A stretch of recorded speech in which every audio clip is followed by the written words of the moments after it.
Hey everyone, this is Sab Alberto and we are live in Dubai. Live in Dubai. So we have all the way from the state Mazzi is the National Radio Promotion and Lifestyle Marketing at DefJam Record. Yes, sir. Don't hold that against me. You know? So tell us more about yourself, Mazzi. So, Man, what is music for you? music? Well, first of all, I got the water. Yeah. Got the tea. Got the little Candies. candies. I'm Yeah, ready. yeah. I'm ready for this interview. Yeah. So, yeah, I mean, I've been involved in the music industry in one way, shape, or form for over 25 years, about 25 years. Started real young, and you know, I pride myself in being able to having the opportunity to experience both sides, the artist side and the industry side of it. So it taught me a lot, and you know, in between there was a lot of other things and hats that I wore. So I take it all with stride and humility, and just continue trying to grow and evolve. And how really different between local music in US, but when traveling to different country and seeing that variety of music, do you learn something about this? Man, listen, I said this yesterday at your summit, that traveling is the best experience, and an experience is the best teacher. So, you know, I would never, in my mind as a young kid, think that the music and the culture that we were doing, you know, this hip hop thing, would bring me to some of the places in the world. You know what I'm saying? Yeah. Literally around the world. Yeah, like I've been to almost 50 countries, many of them multiple times, and all from music, or 95% of it from music.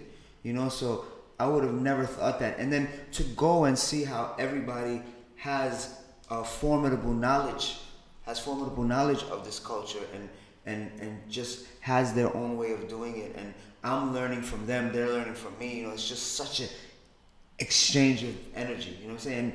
Bro, music and culture of that nature is the best language in the world.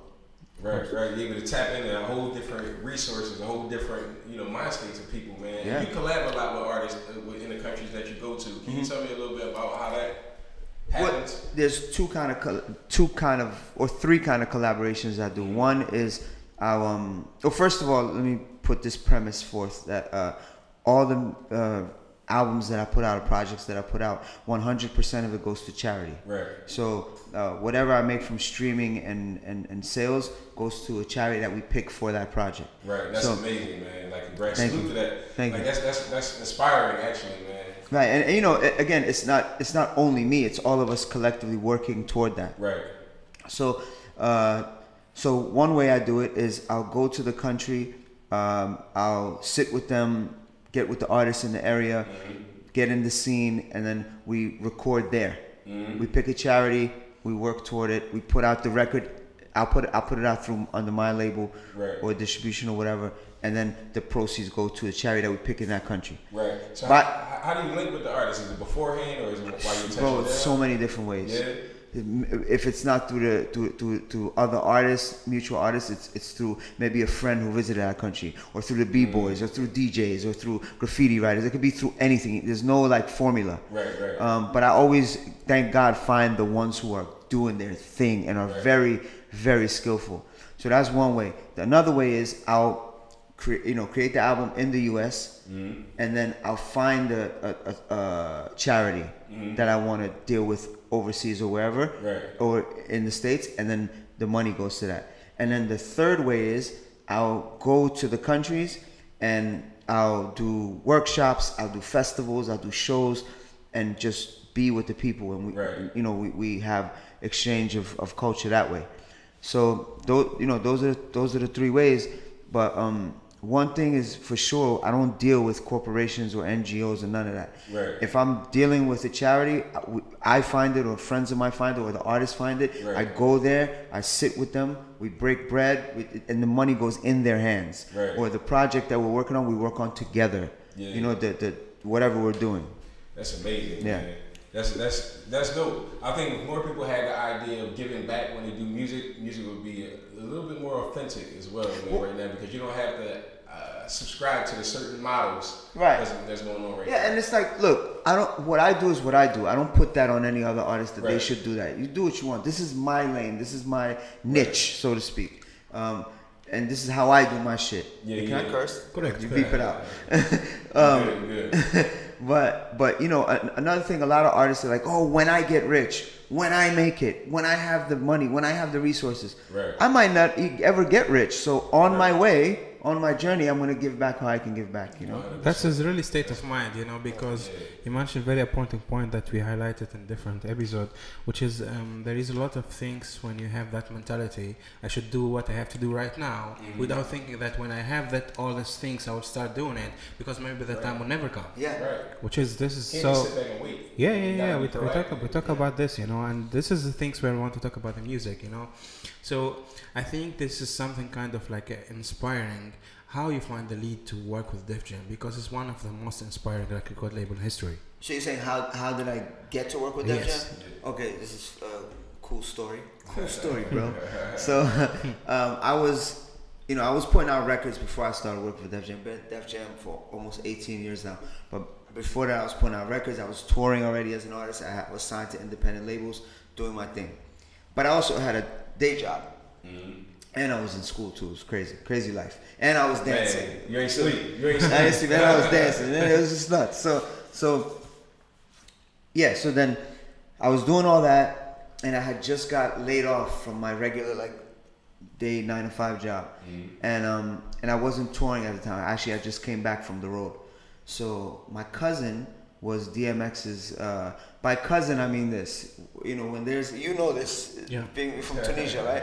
So if you're in an area where there's not a lot of Tunisians and there's maybe 5 families, if you all grew up together, That's your cousin. That's your cousin, yeah. so I grew up with this kid. He's from the same background as me, and there wasn't a lot of. I'm from Iran originally. There's not a lot of Iranians in New York, especially when we were growing up. So my family knew his family. We grew up together, went to school together. So he was my cousin. So anyway, as adults, I was doing my thing. He was doing his thing. He was DMX's road manager. Okay. And he also was organizing tours at DefJam. So he had both jobs. So when I lost my job, he was like, yo, I was doing some advertising job. So he was like, yo, I'm going on a road. I'm going on a 30-city tour. Come with me. Help me out with promotions. Hey. Okay. 30 cities. Yeah. So we did it the whole summer, and I killed it. We all killed it. Came back. He's like, remember, I was a dancer, so right. I knew a lot of the parties and I used to be a club promoter, party promoter, show organizer. Man, So, job, passion. party promoter, dancer, I didn't sleep. student. Yeah. because you know why? Yeah, Because as an independent, we were talking about this earlier. As an independent artist, especially in New York, where everybody does music. Yeah. On your block, there's at least 10 rappers. I don't care what block you live on. Look, Yeah. I'm with you. I'm from Philly, so it's Right. the same way. Yeah. Look. Right. So you get it. Yeah, You guys are an hour away or something. Yeah. So I have to make sure that I'm sharp. I have to make sure I do everything that the next person isn't doing. Separate yourself. Yeah, I have to. I have to non-stop hustle. No, you're not. I'm going to get a leg up on whatever I can. So he knew that I was, I promoted clubs, parties, shows, and I was a dancer. So I knew a lot of the DJs, knew a lot of the promoters. Right. So he's like, listen, at DefJam, we have a potential position. We need somebody to promote the records in clubs to DJs and break the records in the clubs. So I was like, yeah, I know half the DJs already. Let's do it.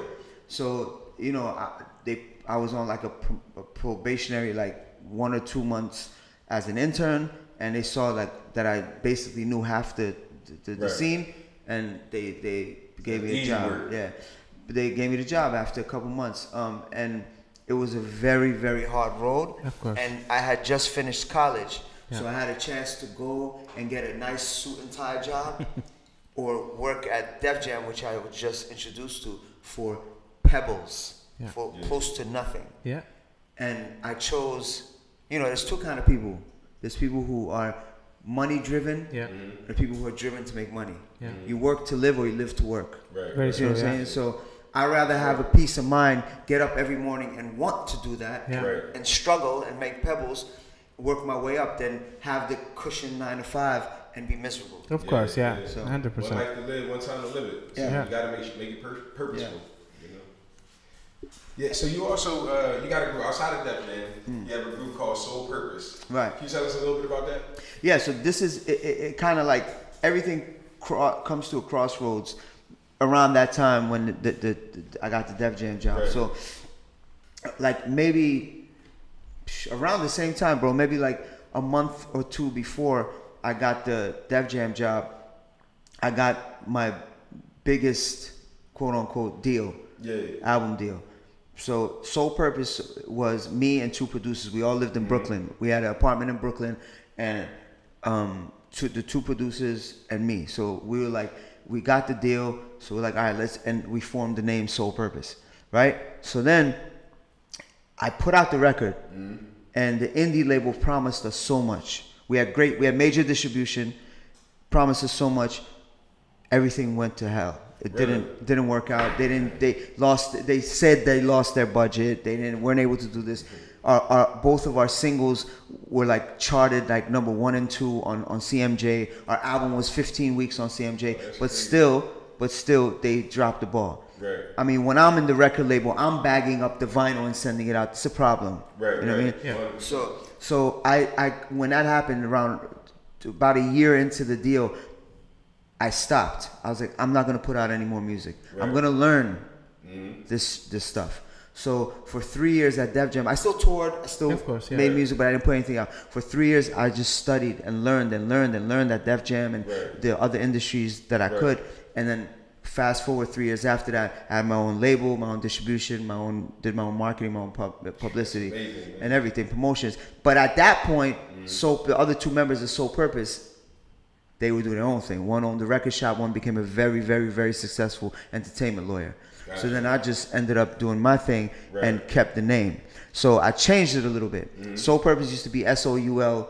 Purpose. Right. And then when I wanted to continue it, I changed it to S.O.U.L. Purpose. Sense of understanding life's purpose. Wow. So, and I changed the motto to whoever helps me in any way is automatically in the group. So it's the biggest group in hip hop. So you guys, whether you like it or not, are in the group. Of course, you know what I mean? It just shows that it's a unified front. Nothing can be done by me.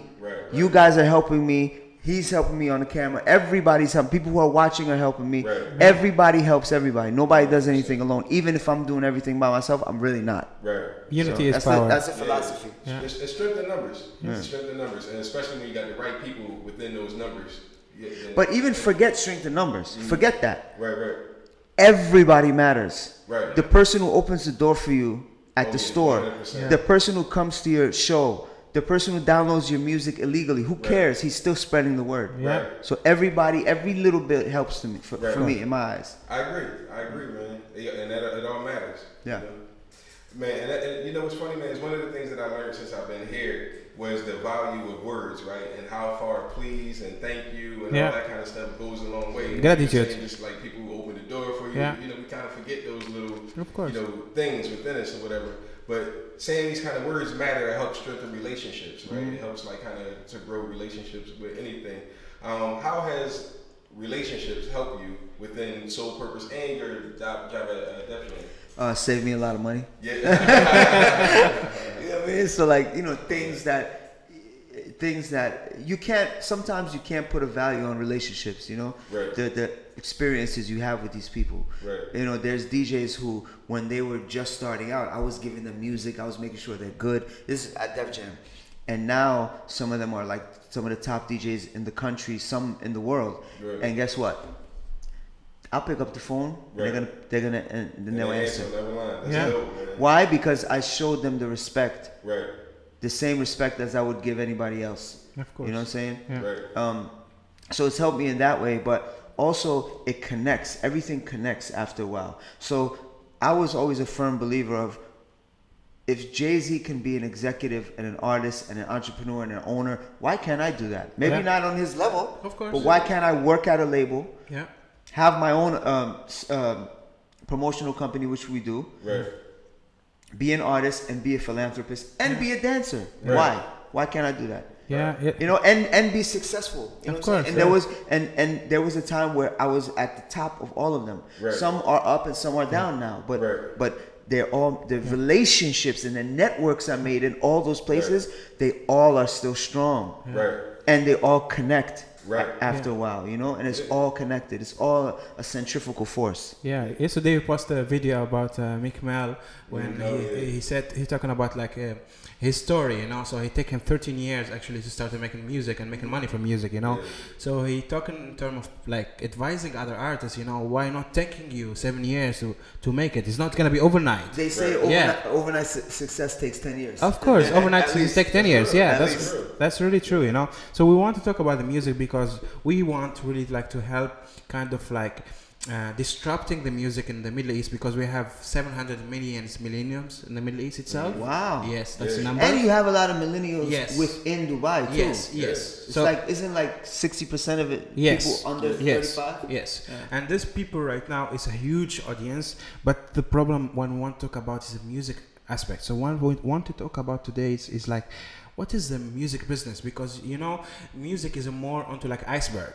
Everybody see the streaming, the YouTube channels, the Instagram account, but they don't see the other thing. So I want to ask you, because you are an artist yourself, and at the same time you're working with a record label. So what is the thing that's changed your perspective when you start as an artist and then you join like a record label and see that kind of map, a blueprint of how actually music work? Yeah, it's crazy because it's a lot of artists are delusional. Correct. They have like, it's crazy the things they think, and it really, again, first of all, I don't mix my artistry with me working at DefJam. Correct. It's like Peter Parker, Spider-Man, two different things. But knowledge-wise, each one helps each other. Correct. Because on the artist side, when an artist comes in and I have to work their project, I understand their pain. I understand their struggles, their trials and tribulations, because I went through that, or or am going through it. I don't know, either way. But I'll know certain things, whereas other people might not get it because they've never been in that position. Then on the flip side, I'll know that some of the things these artists think are not true. Some of the ways these things work is not the way they think. You know, so it gave me a perspective and to not be delusional, to be logical, and to understand, look, this is how you do it. You have to have a certain pattern, a certain structure. There's always sometimes that things happen out of the ordinary. All the time, flukes and whatnot. But for the most part, there's certain structures you have to follow. It's a science. It's like anything else, it's science. And what happens with science? Science is constantly changing and improving, 100%. And they're discovering more things. So if you look at it that way, and you came up with a very good analogy earlier. You said, and this is what I want us to lead into too, if it's cool, is people make music, artists make music, and they think just because their music is good, people are gonna care. Unfortunately, that's at best 20% of it, the good music. It's like building a beautiful house or a beautiful building that's the latest architecture and great on the eyes, but if you don't have a good real estate agent, a person to brand it and market it, nobody's gonna come live there. It's the same thing like when you go to the library and see like a bookshop. So you see a lot of books. There is a lot of great authors, but because of you are passing by, you cannot read the book inside. So you need somebody who telling the story. You should read that book. So discovery is very important. It's not just only writing music. So that's the same thing what we really like talking about, and this is where you are witnessing it yourself, which is like that the 80% when just music is complete, that there is 80%, there is a huge team to make tour, to contact promoting DJs and all these things. We need to highlight it. And each one has its own science. Correct. You see what I'm saying? And that's where if you educate yourself as an artist, you can save money. You can actually save money and not waste it. So many artists came to me for like our side company that I have, that we do marketing promotions for indies, independent artists. They'll come to me and they've wasted so much money. And I'm like, if you gave me half that, I could have flipped it for you. You know what I mean? But you didn't. Now I have to play clean up. I have to clean up everything now. You know what I mean? But it's just it's about perspective. It gave me a better perspective, a better view on everything. It's like a player coach. You know, so like when these people in the NBA, they used to play, and then they retire and they become coaches. Correct. Those are the best coaches. Yeah, Correct. they went through the experience. Yeah. And the second question, when you're talking about the music, this is like we cover right now the business side, you know. And I want to just highlight the other point, which is authenticity of an artist. Yes. Because the music right now is like not like before where there is no internet. You could actually imitate something and create it, but now there is internet. You can actually Google something and you can find a trick of music video that you use it in your own music video. So when we talk right now about like a huge geographic location like Middle East and Arab world, you know, when someone like trying to be kind of copy paste existing music style instead of using that rich culture and creating new style that could be actually global genre. So what kind of advice on that aspect, you know, what is your opinion? One word: Eminem. Okay. He was a white kid from a trailer park. He was himself. Yeah. He's arguably the biggest star. You see what I'm saying? In hip hop. Right.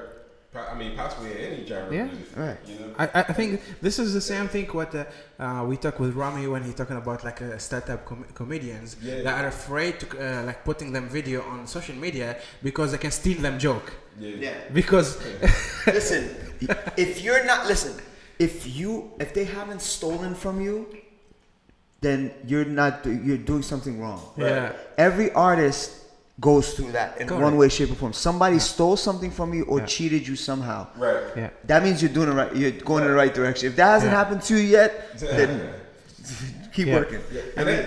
And that's with any field as well, man. I think when you're a creative, you come up with great ideas. You come up with great things, great products. Yeah. If nobody is looking to take that product, I mean, they don't believe in your work. Yeah. So you have to look at it. You have to look at that approach. And the same thing when we just highlighted about the music, it's like there is no the same serious about distribution the same way like when you're doing the music, because nowadays we see like there is 99% focus on nice camera, nice music video, nice studios, everything just should be expensive. The aesthetic, and then when the day of the release is like they will just share the song, it's okay, please watch my music video, and there is nothing to be done tomorrow, the next week, then it's just complete, which is supposed to be the opposite.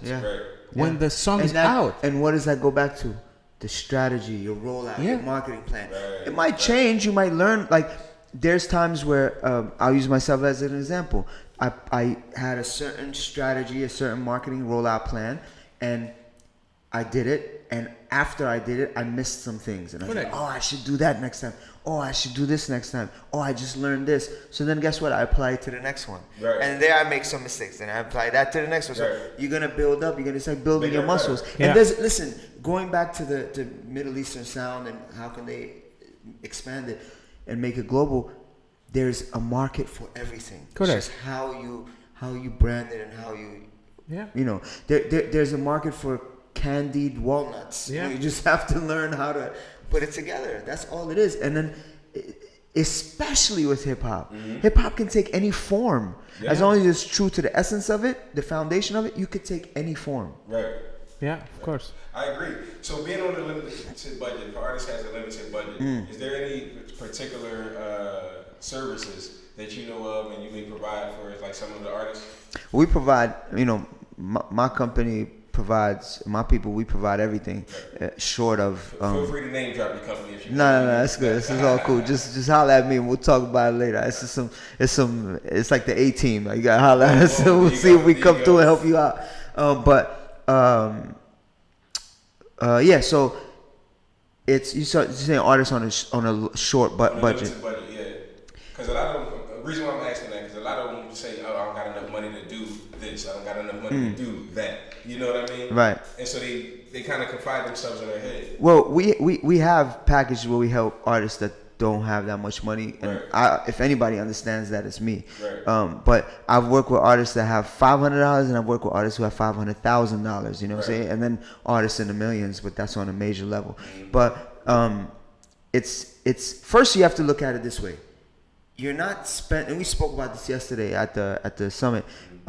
It's not about spending money, it's about you're investing in your own career. Right. You know, and one of the first people I heard say that on the independent level was Static Selector. So he was like, invest in your own career. Right. And it'll work out for you. So let's say you have $500, right?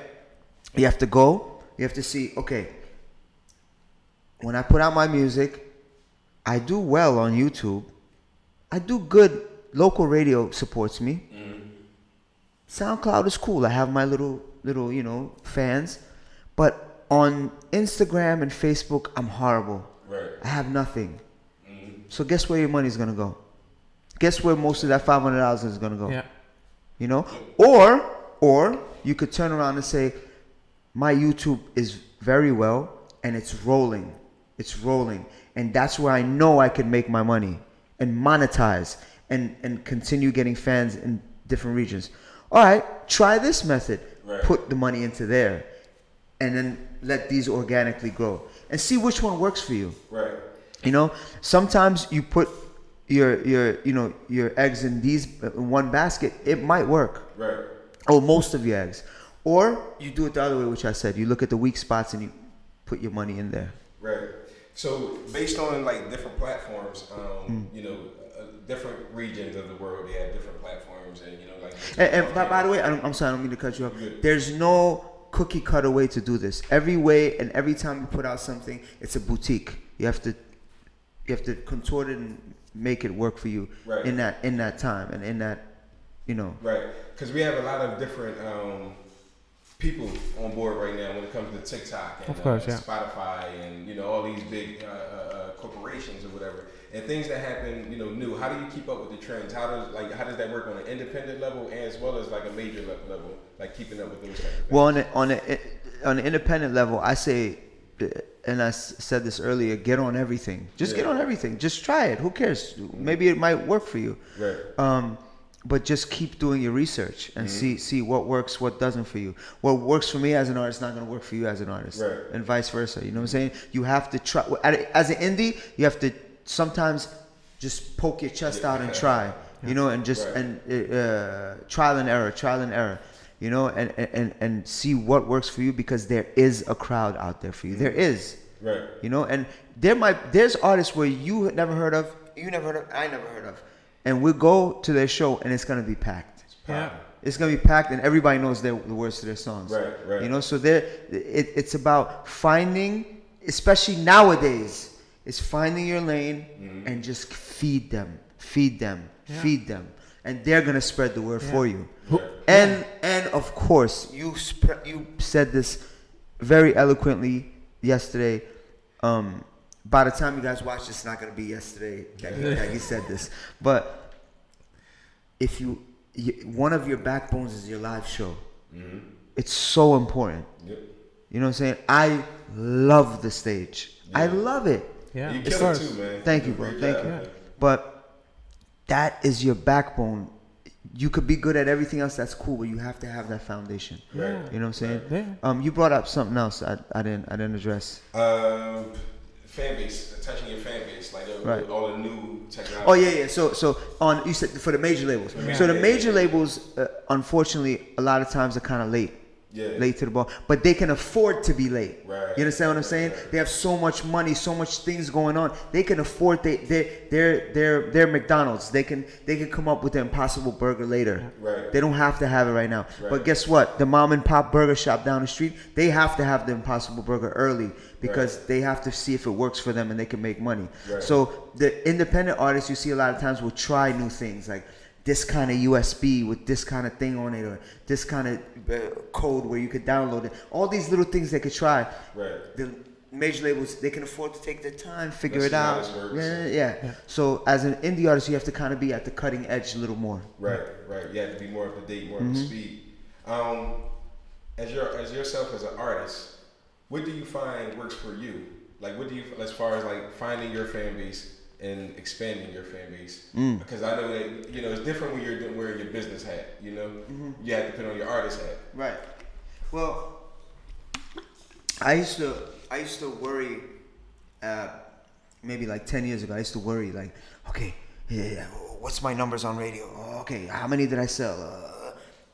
But now that I changed I always did charitable stuff, always. Right. But when I changed my model to be 100% charity based, from the sales, I just work toward getting as much streams, getting as much sales as I can, right, and pushing the agenda of the charity so that I can make money for the charity and they can succeed and we can move on to the next charity and then come back to that and make sure that's cultivated. So my main focus is always try to monetize. right. You know what I mean? So whatever that is, I just started doing a TikTok initiative, you know, and TikTok is, I'm a little too old for TikTok. It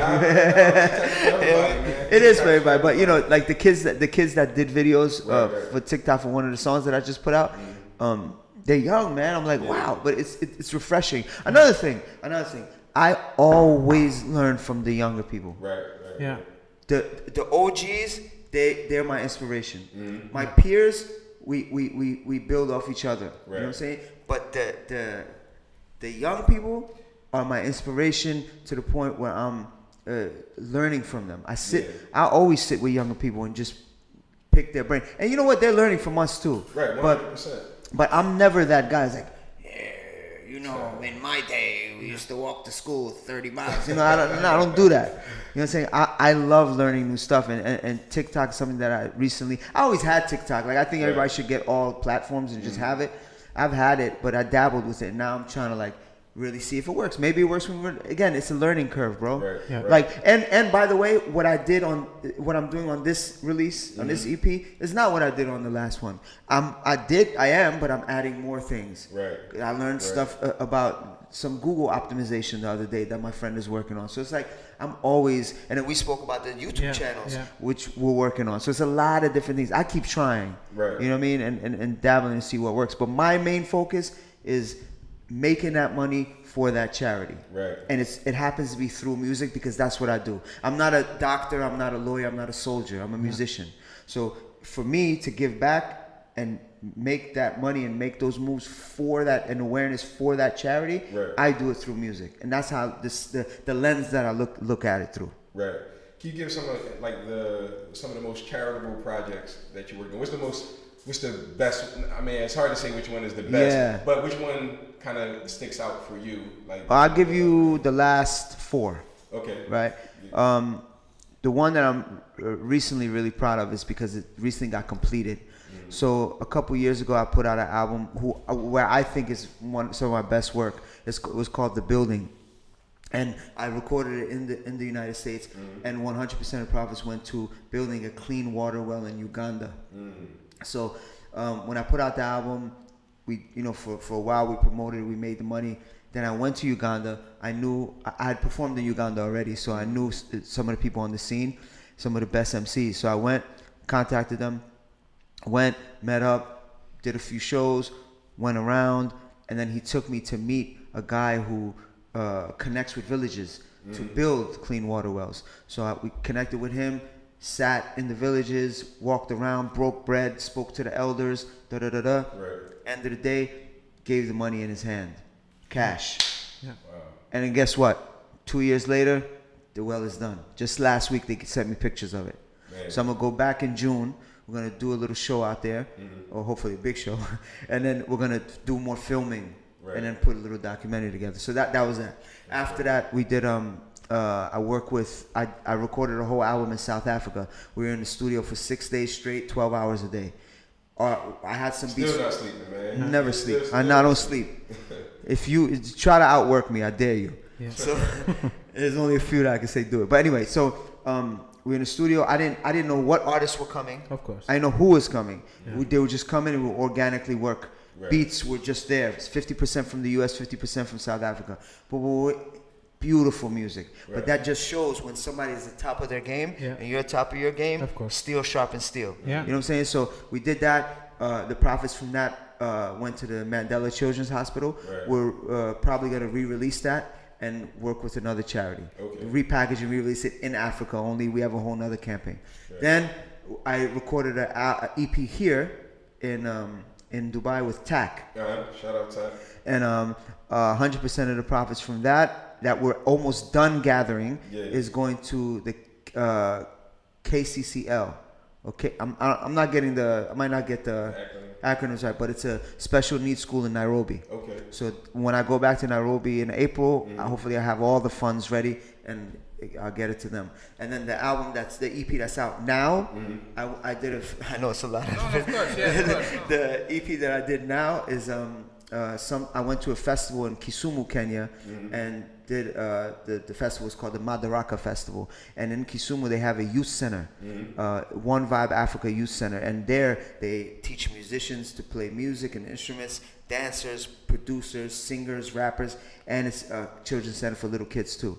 So they needed money, so the Madaraka Festival went toward that. And then while I was there, I was like, we're at the youth center, let's record an EP there with the artists from that came to the festival, and they were popping artists. So in 2 days or 2.5 days, we recorded the whole EP, and that's currently out now. And then the money from that will go to the One Vibe Africa Youth Center in Kisumu. That's dope, man. That's just the last 4. I could keep going. How many did you do all together? 11 albums, 11 projects, yeah. Wow.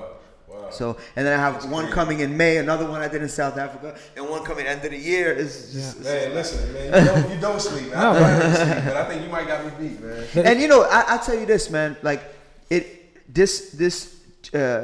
taking on the full philanthropic and full charity lane, it reinvigorated my career. Because after a while, I was just like, oh, music again.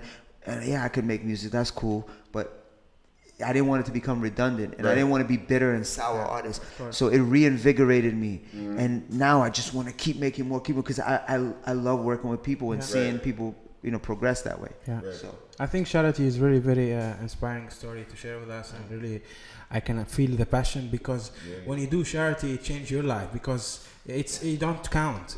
You stop counting. Yeah. And let me tell you when is the first time I learned that. Yeah. I went to Palestine. I've been to Palestine 8 times. I went to Palestine first time, and I was like, oh yeah, we're gonna teach these kids hip hop stuff, and they're gonna learn. And I went there, bro. The strength of these kids in the refugee camps, and the resilience of these kids, I swear, wallahi, I learned from them. You know what I'm saying? No, I agree with you. I learned from them.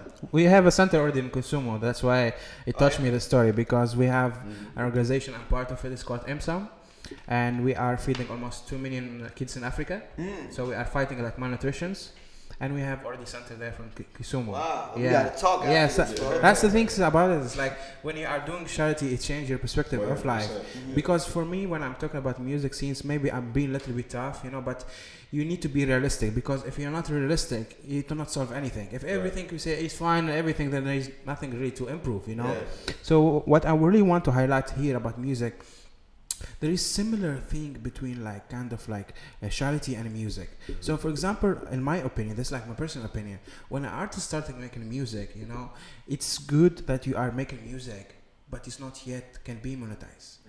Any artist monetize. You cannot thinking about how much should be my song when I'm just dropping the first song on SoundCloud. So what I'm saying, everyone asking me how I can make it in the music, there is nothing beyond stage.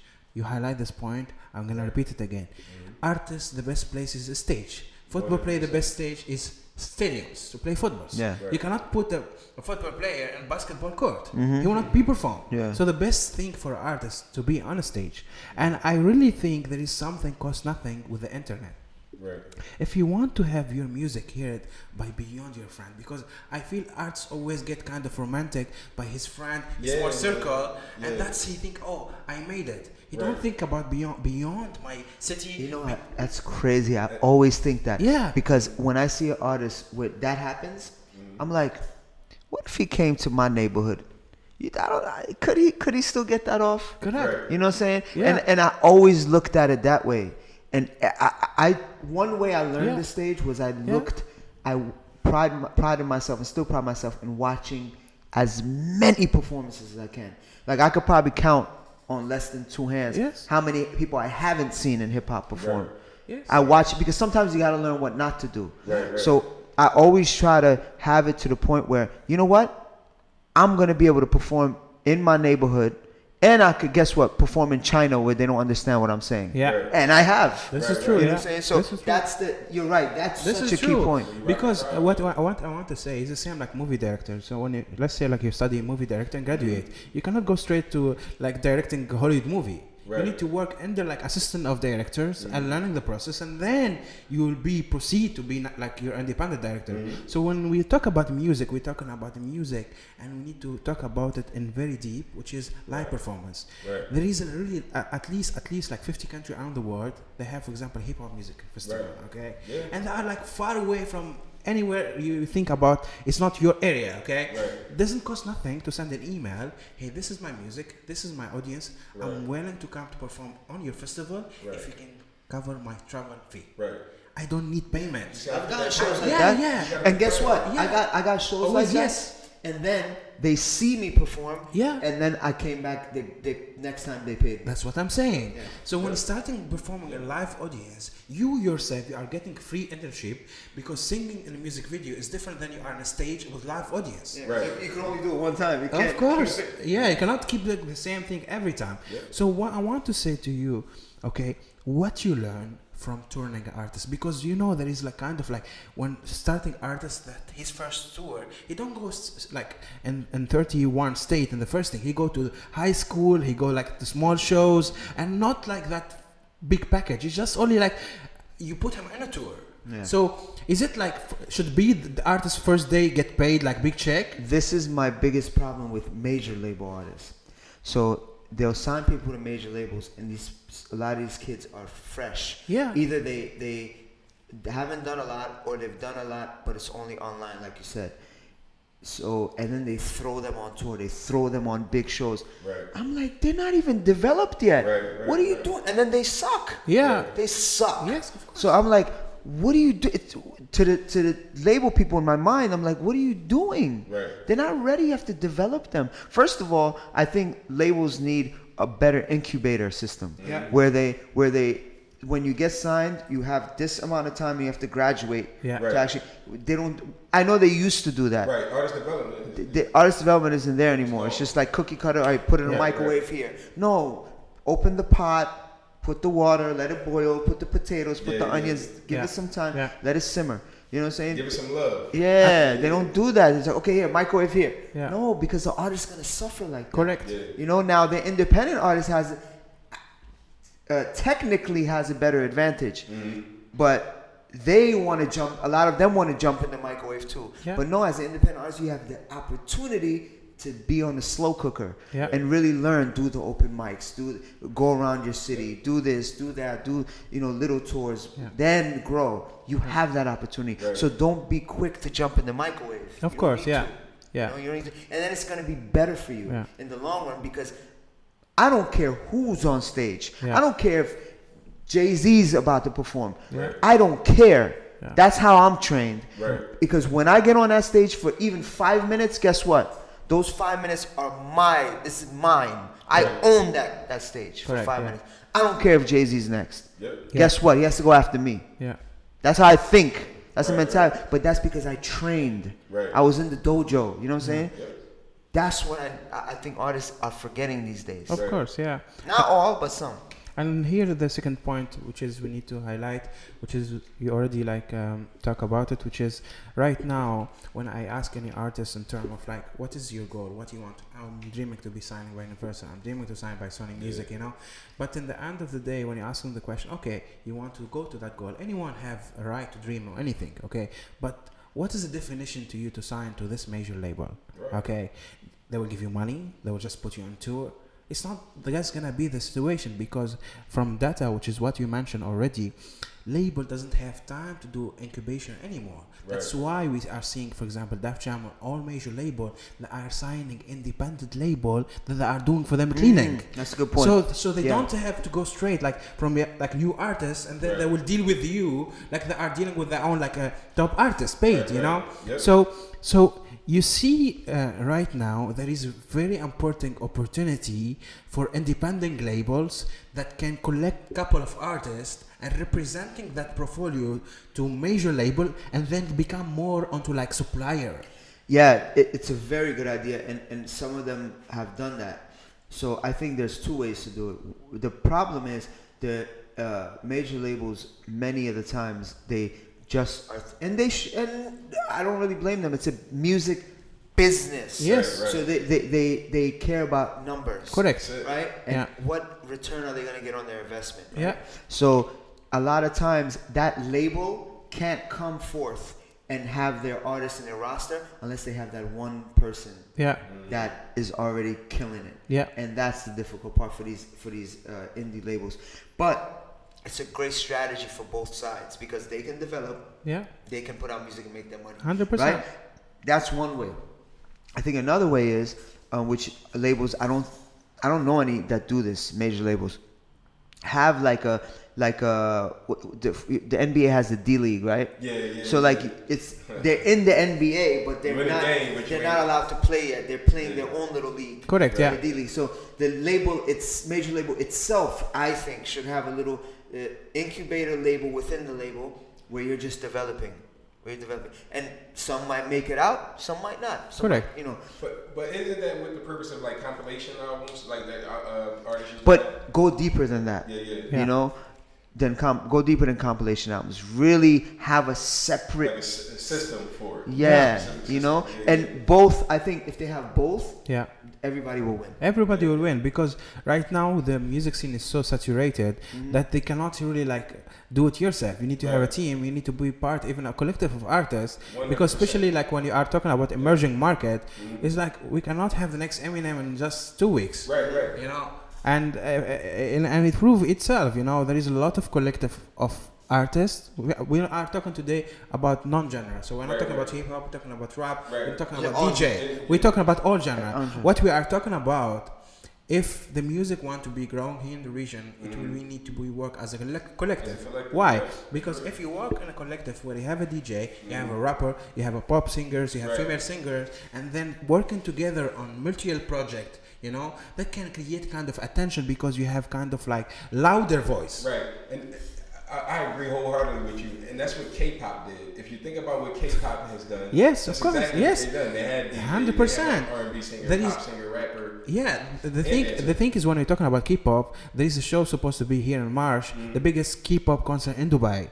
You be questioning how the hell 20 artists gonna be performing a full concert sold out already in the Middle East, and they don't even understand it. And they don't understand data. This is why I'm saying data is so important. It's called a music business, as you said. 100%. Music business. It's not called music and gambling. Right. So there is always need a plan because if you don't think music is business, then you will think, oh, these people are famous. There is nothing called famous. They are famous when they work so hard and they reach that stage, then they are make it to the city. So they don't come here because we are listening K-pop music on the radio station. They come here because they know that they have audience loyal, that they have audience from Middle East that buy ticket to that show. So if that people buying ticket to K-pop concert, I should target this audience. Why you buy ticket to K-pop but you don't buy ticket to my show? So if we want to use the experience of K-pop, K-pop grew up because there is one or two major company create a collective of artists and present them as portfolio. As a portfolio, K-pop music. They don't say this band music. Is it like an entire new genre? And that's a nice thing about music. I think if we really can be putting all energy in that kind of creating a new genre of music instead of everyone scrambling. And remember I said that when we had that meeting a few last year. I said that. It's the first thing I said. And you hit the nail on the head. I think artists need to realize one thing, and I mean many things, but realize this. And I don't want anybody to take it in a bad way. I don't want them to think it's a negative thing. But understand this: music is one of the most soulful things on earth. It speaks to everybody's soul. The music business is the most soulless, right? So don't think that in a bad way. If you understand that it's not about the soul when it comes to that. It's only about their numbers and even if they like it and it doesn't matter. Of course. If you don't have the numbers, ultimately, and you want to get to that level, it won't matter. And you saying this thing about K-pop, it shows that you have done your homework. So that's one thing artists need to do. Keep doing your homework, keep learning, because and learn from other movements and other genres and other people who have had that success. Because sometimes you not only learn what to do, you learn what not to do, because you learn from their mistakes. And I really want to ask you the last question before the end of the episode. What is your opinion on the future of the Middle Eastern music? I feel like if they do get it together, when we gonna work on it. When right, and that's a great step forward. When they get it together, at least I could speak more about hip hop, urban music, because that's where my expertise lie. It could be unstoppable, unstoppable. Of course, because it's so many people, so many countries, and it's a market that's been dabbled in but hasn't been actually tapped. It's like we know there's oil there, but we still haven't made the oil rigs. That's correct. That's really correct. So once that oil starts splashing out, it's a wrap. It's a wrap. And one thing, man, like going back to egos, like always know, man, you're gonna keep learning. Like the day we stop learning, we're doing something wrong. I'm always trying to better myself as whatever hat I'm wearing. We're all students, and if you look at it that way, you're gonna win. I think this is really right, Mazzi, what you mentioned. If you are really like, for example, like a hip hop artist or you are pop artist and anything, go see what is your idol artist, read his bio, see the process, see what I go through, learn from the mistake you make, because there is nothing called like, oh, I create something new. There is nothing new anymore. There is something you learn from other people's mistakes. Nothing's new. There is nothing new anymore. Right, and take not only the artist, the people that's helping him learn from his videographers. When he's like, I'll give you an example. This artist came up to me, right, and he was like, "Yo, I have a bunch of these songs," and he played me the songs, and he was like, "Which one should be a single?" I liked like 4 of them. I couldn't tell him. I was like, "This is good. This is good. This is good." So he's like, "What should I do? What should I do?" I said, first of all, I think you should put your best foot forward. But second of all, I think you should do what Barry Gordy did at Motown. And this is how many years ago, Barry Gordy, right? But Barry Gordy, what he used to do is to find a single for an album. He used to get 100 people from different walks of life in a room, and he used to play the whole album. And on every song you vote, you score. I don't know if it was voting or scoring. But anyway, at the end of the session, he would grab the papers, and whichever one scored or tallied the most would be the single. And how many years did Motown was successful? How many artists did they churn out? You know what I'm saying? So I'm only saying that because you can, like you said, nothing's new, but also you can learn from what people did. And the processes that worked and won. You know what I'm saying? So numbers speak itself. Jay-Z is not in any social platform. He's still making money till today.